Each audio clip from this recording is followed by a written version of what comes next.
ரிஷபராசி நண்பர்கள் நிறைய நல்ல விஷயங்கள் இன்றைய தினத்தில் உண்டு.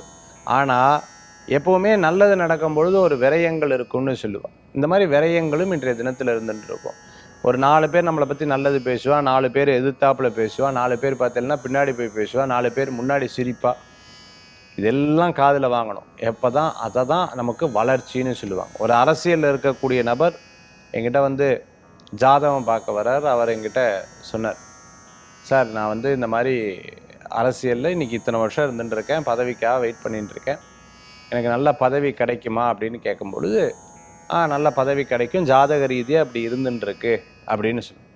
அவர் கூட ஒருத்தர் வந்திருந்தார், சார் நமக்கு ஏதாவது வாய்ப்பு இருக்கான்னு கொஞ்சம் பார்த்து சொல்லுங்கள சார். நான் சொன்னேன், யாராவது உங்களை திட்டினா பொறுத்துப்பீங்களான்னு. பொறுத்துப்பண்ணா, திட்டுறதுக்கு முன்னாடி பார்த்தாலே கோபம் வந்துடும் எனக்கு. யாராவது உங்களுக்கு தப்பாக பேசினா அடுத்த க்ஷணம் படன்னு பேசிடுவேன். அப்போ முதல்ல பொறுமைங்கிறது ரொம்ப அவசியம், பேஷன்ஸ் ரொம்ப அவசியம். பல பேர் பல விதத்தில் சொல்லுவா, இல்லாத விஷயத்த கூட திணிச்சு விடுவா. ஆனால் நீங்கள் அதை பற்றி கவலைப்படக்கூடாது. இவர்கிட்ட கேளுங்கன்னு கேட்டேன். ஆமாம் சார், 10 வருஷமாக இப்படி தான் இருந்துட்டு இருக்கேன், நான் இத்தனை பதவிகளை தாண்டி இருக்கேன், கண்டிப்பாக அது வேணும் சார்னு சொன்னார். அதுதான். அப்போ எப்போவுமே ஒரு விஷயத்தை நீங்கள் சாதிக்கணும்னா வைராக்கியம் ரொம்ப முக்கியம். விரயங்களாகவும் பின்னாடி அதை லாபமாக பண்ணுறதுக்குண்டான முயற்சி எடுத்து நீங்கள் வெற்றி பெறத்துக்கு உங்களுடைய ஒவ்வொரு அடியும் அதுக்கு பிரதானமான காரணமாக இருக்கும். அதுக்கு நீங்கள் முயற்சியும் பண்ணிக்கணும். இன்றைய தினத்தில் வழிபடக்கூடிய தெய்வம் காமாட்சி அம்பாள் வழிபாடு.